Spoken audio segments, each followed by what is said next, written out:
네, 추수감사절은 그 한 해의 농사를 끝내고 하나님의 은혜에 감사하는 절기입니다. 미국으로 이주한 청교도들이 1621년 가을 매사추세츠 플리머스에서 하나님께 감사하며 예배드린 것을 유래로 보는 것이 일반적입니다.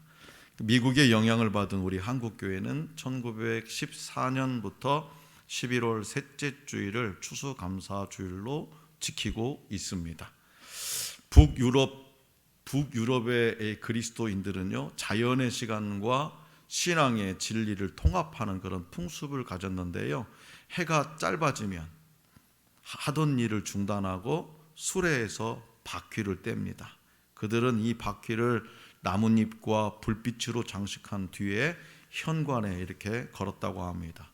대림절 리스, 대림절 화환의 유래되죠. 이 모든 것의 배경은 뭐냐? 바로 감사라는 거예요. 이스라엘 백성의 40년 광야 생활은 스스로의 힘으로는 결코 생존할 수 없는 삶이었고, 지금까지 이스라엘은 농사를 지어본 일이 없습니다. 그랬던 그들이 가나안 땅에 들어가서 정착하고 농사를 짓게 되죠. 농사를 짓는 삶은 날씨에 많은 영향을 받습니다. 그래서 때를 맞춰 비가 내리고 때를 맞춰 햇빛이 비춰줘야 곡식이 잘 익어서 풍성하게 수확할 수 있기 때문이죠. 그렇기 때문에 농사는 하늘을 바라보고 하늘에 기대야 합니다. 그런데 사람은 하늘보다 눈앞에 있는 땅을 바라보곤 합니다. 당장 드러나는 내 능력과 힘을 의지하죠. 한 치 앞도 내다보지 못하는 것이 자신임을 깨닫지 못하고 경거망동합니다. 오늘 우리에게 주신 본문 말씀은 가나안 땅에서 농사를 짓게 된 이스라엘 백성에게 땅에 의존하지 말고 하늘의 하나님을 의지하는 사람이 되라고 말씀하시죠. 땅에 발을 딛고 땅의 소산을 먹으며 땅에 매여 살지만 하나님이 주신 은혜를 잊지 않고 감사하면서 하나님 앞에 첫 소산을 들고 나와서 제단에 드리고 경배해야 함을 가르치고 있습니다. 자, 먼저 하나님은 이스라엘 백성을 향해서 장차 가나안 땅을 차지하고 정착해 살아갈 때 결코 잊어서는 안 되는 것에 대해서 강조하십니다. 하나님이 그들에게 행하신 것과 하나님이 그들의 주 되심을 잊지 말라는 거죠. 감사는 하나님을 기억하고 하나님이 행하신 일을 고백하는 좋은 도구가 됩니다.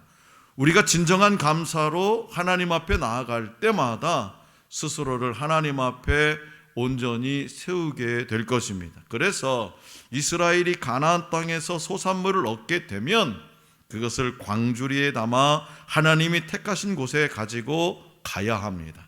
자, 본문 말씀 1절과 2절을 다시 한번 다 같이 받들어 읽겠습니다. 1절 2절 시작. 네 하나님 여호와께서 내게 기업으로 주어 차지하게 하실 땅에 내가 들어가서 거기에 거주할 때에 네 하나님 여호와께서 내게 주신 땅에서 그 토지의 모든 소산의 만물을 거둔 후에 그것을 가져다가 광주리에 담고 네 하나님 여호와께서 그의 이름을 두시려고 택하신 곳으로 그것을 가지고 가서. 아멘. 자, 여기서 하나님은 모세를 통해 이스라엘 백성이 약속의 땅을 차지한 후 그 땅에서 농사를 지어서 첫 열매를 거두게 되면 그것을 하나님께 봉헌할 것을 명했습니다. 하나님께서 첫 소산물을 바칠 때는 진실하고도 겸손한 신앙 고백이 필요하죠. 첫 번째로 고백해야 할 것은 새 땅을 주신 하나님의 은혜에 대한 감사합니다. 대체적으로 자녀들을 양육하고 직장에 취직하고 나면 첫 월급을 타가지고 뭐 했어요? 그렇죠. 부모님의 내복을 사서 선물로 드리죠. 뭐예요? 그동안 키워주셔서 감사하다는 거죠. 첫 월급. 이스라엘 백성은 첫 열매를 하나님의 제단 앞에 드리면서 모든 역사 가운데 함께 하신 하나님께 감사해야 합니다. 첫 열매는 하나님이 아브라함에게 하신 약속의 성취이자 이스라엘이 가나안을 차지했다는 증거가 되는 거죠.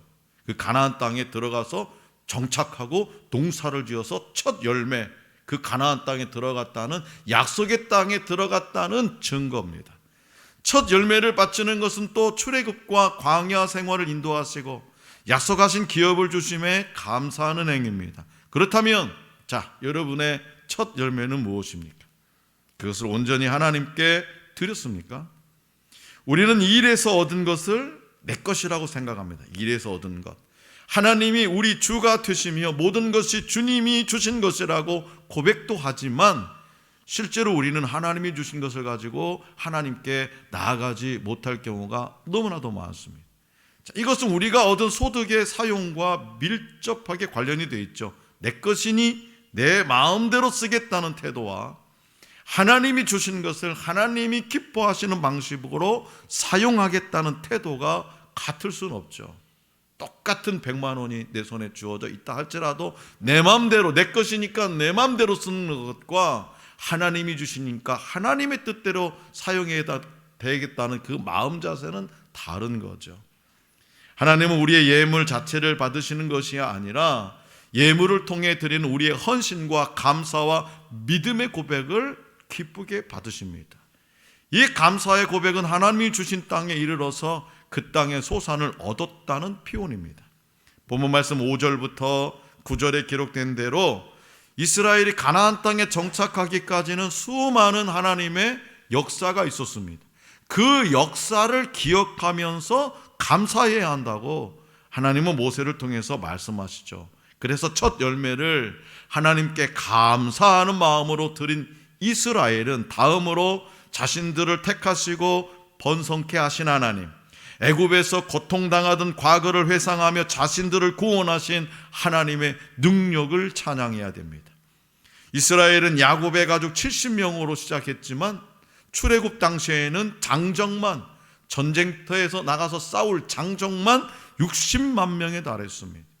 이스라엘은 이 같은 하나님의 은혜를 생각할 때마다 감격하지 않을 수 없습니다. 또한 하나님은 강한 손과 펴신 팔로 애굽의 군대를 홍해에 수장하셨으며 고된 광야 생활 가운데서도 지키시고 인도하셨습니다. 지금까지 인도하신 하나님은 앞으로도 그들을 인도하시고 지켜주실 것입니다. 성도 여러분, 감사란 은혜를 잊지 않고 기억하는 겁니다. 은혜를 잊지 않고 기억하는 것이 감사예요.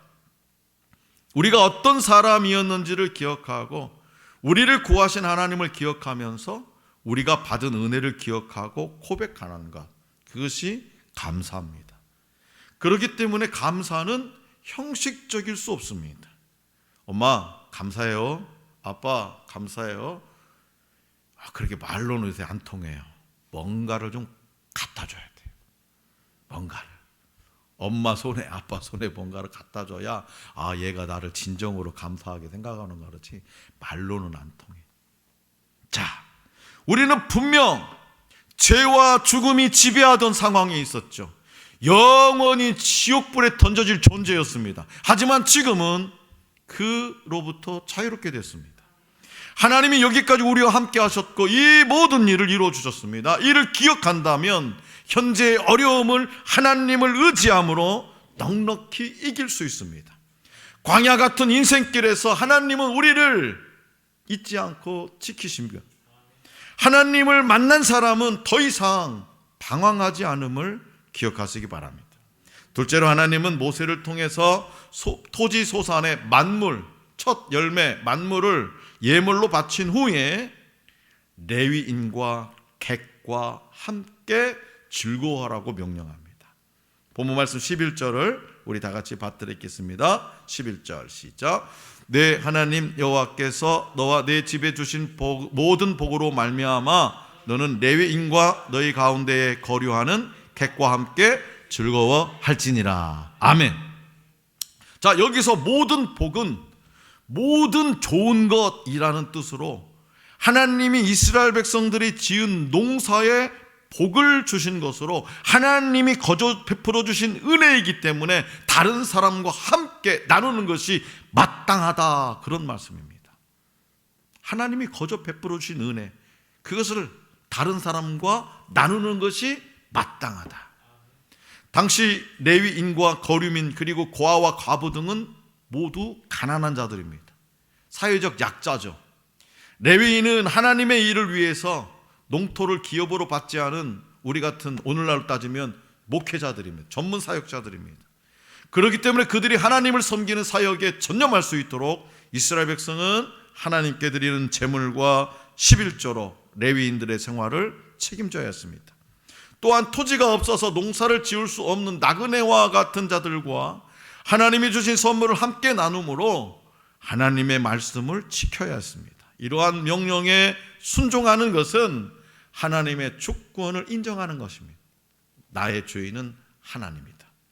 그리고 하루하루 삶의 모든 것이 하나님의 선물임을 인정하고 감사할 때 가능합니다. 이는 단순히 물질을 나누는 것이 아니라 하나님이 베푸신 복을 함께 나누는 것을 의미하기 때문에. 그런데 사람들은 자꾸만 이 땅에 재물을 쌓으려고 노력합니다. 그러나 하나님의 백성은 천국의 보화를 쌓으려고 힘써야 합니다. 자, 그렇다면 천국의 보화를 쌓는다는 건 무엇을 말하는 걸까요? 저는 처음에 고등학교 1학년 때 이 말을 진짜로 믿었어요. 아, 천국에다가 내가 저금하는 거구나. 그래서 천국 가면 그 돈 빼서 쓰는 줄 알았어요. 다른 사람들은 아닌 것 같은 표정을 쳐요. 자기들도 그랬을지도 모르면서. 자, 천국의 보화를 쌓는다는 거 뭐냐? 그것은 바로 소득으로 얻은 재물을 하나님의 뜻에 따라서 하나님의 나라와 이웃을 위해 바르게 쓰는 것을 의미합니다. 소득으로 얻은 재물을 하나님의 뜻에 따라서 하나님의 나라와 그 이웃을 위해서 바르게 쓰는 것, 그것이 바로 뭐냐? 천국의 보화를 쌓는 거예요. 다시 말해서 하나님은 감사와 예배를 드리는 사람에게 다른 사람과 함께 은혜를 나누라고 말씀하십니다.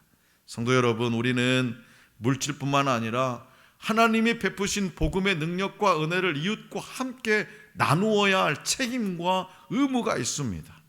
야고보서 1장 27절 말씀입니다. 여기 보세요. 자, 넘겨주세요. 시작. 하나님 아버지 앞에서 정결하고 더러움이 없는 경건은 곧 고아와 과부를 그 환난 중에 돌보고 또 자기를 지켜 새 속에 물들지 아니하는 그것이니라. 아멘.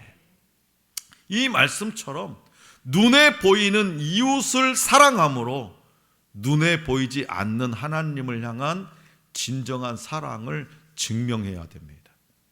눈에 보이는 이웃을 사랑함으로 눈에 보이지 않는 하나님을 내가 사랑한다는 것을 증명해야 돼요. 하나님 사랑합니다. 사랑합니다. 사랑합니다. 하나님 정말 사랑해요. 그것을 무엇으로요? 이웃을 사랑함으로 증명해야 되는 거예요.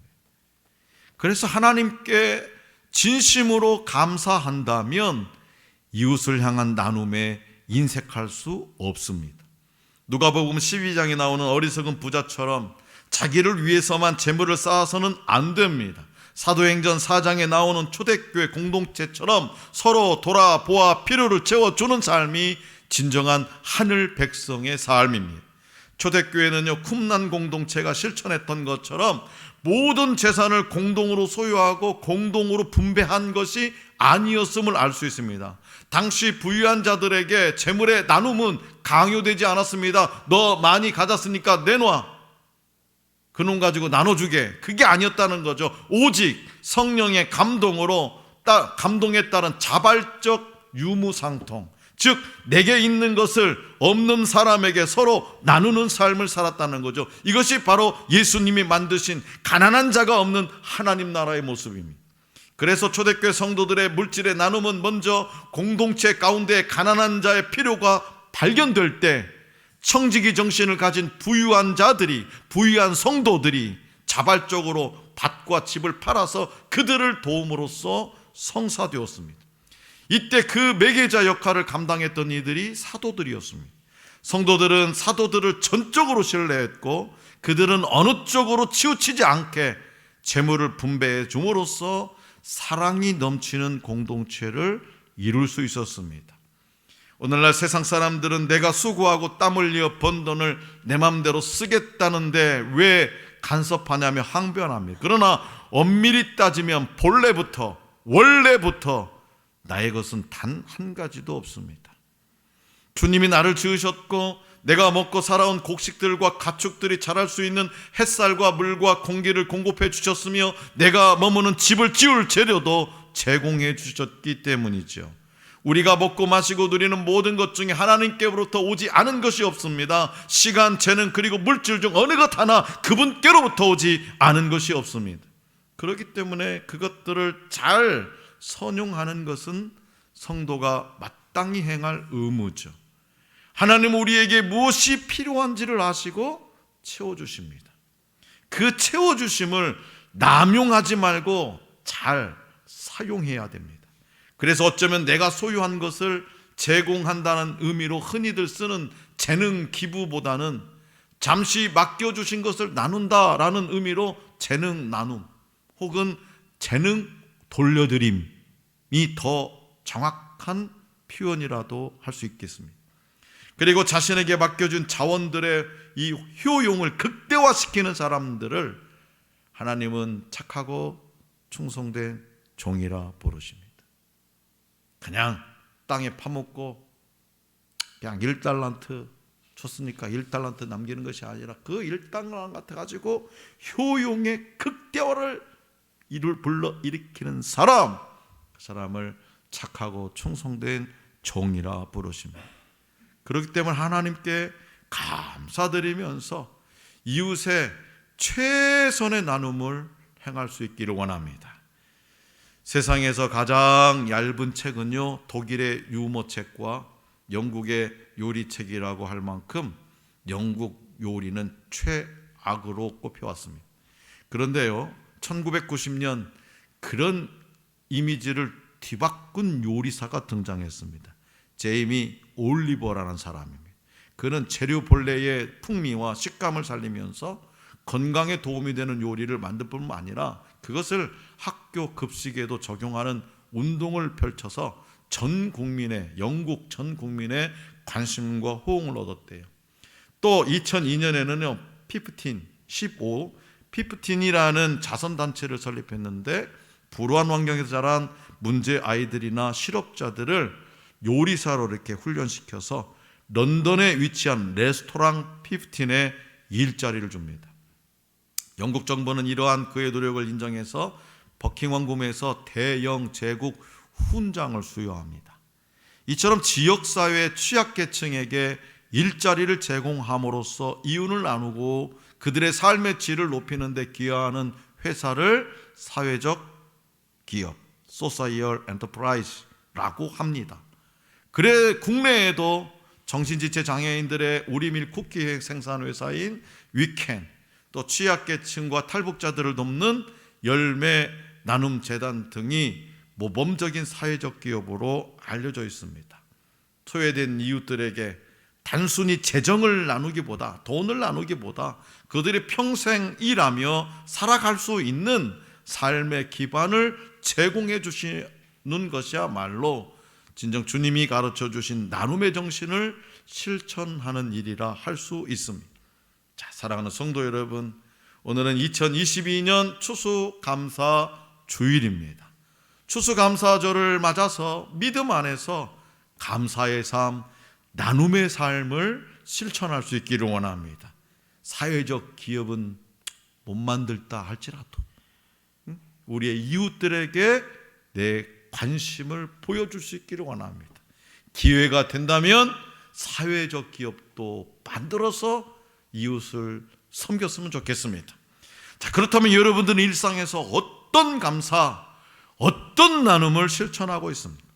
30년 넘게 감사 운동을 해온 이의용 아름다운 동행 감사학교 교장 선생님은요, 지난 18일 국민일보와의 대담에서 이렇게 말합니다. 우리는 하나님이 주신 것에 대해 감사하는 수직감사에 익숙해져 있습니다.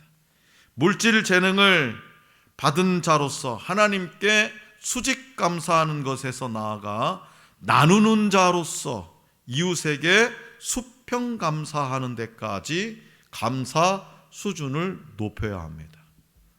수직감사에서 이제는 수평감사에까지 우리의 감사 수준을 높여야 된답니다. 고난과 슬픔 속에서도 간절하게 드리는 기도의 다른 이름은 뭐냐? 감사입니다. 올 한 해 동안 여러분 어떻게 살았습니까? 저는 나름대로 그냥 평안하게 주님이 주시는 평안 속에서 세프의 순댓국도 열심히 다니고 또 맛집도 다니고 성도들과 열심히 찬양도 열심히 하고 평안하게 나를 괴롭히는 성도님도 없고 평안했습니다. 그럼에도 불구하고 우리는 이 사회적 아픔 때문에 얼마나 고통당하고 있습니까? 12구 참사, 코로나19로 인해서 수년 동안, 전 3년 넘게 이 경제 침체, 모든 분야의 침체기, 기름값은 천정부지로 오르고, 그런데 그 고난과 슬픔 속에서도 간절하게 드리는 그 기도의 다른 이름은 뭐냐? 감사하는 거죠. 우리가 감사할 때, 오늘 저와 여러분들이 감사할 때 우리는 있어야 할 곳을 고수할 수 있고, 우리를 공격하고 속이는 수많은 말에 넘어가거나 흔들리지 않습니다. 혹시 삶이 무너지고 힘들고 신앙의 많은 부분이 상실되었다고 느껴진다면 하나님 내게 베풀어 주신 은혜를 생각하고 떠올리고 감사를 시작해야 할 때입니다.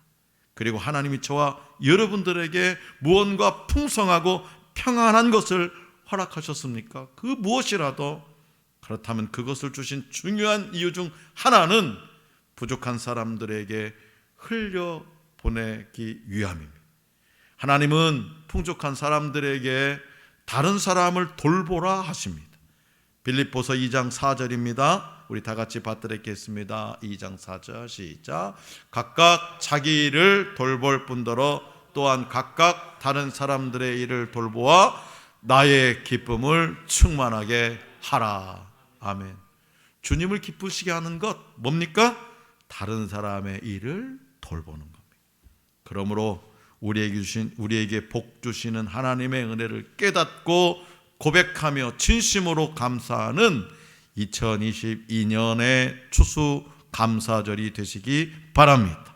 받은 은혜를 다른 이들과 나누고 더불어 누리는 참된 하늘 소망 교회 백성들이 될 수 있기를 간절히 기원합니다.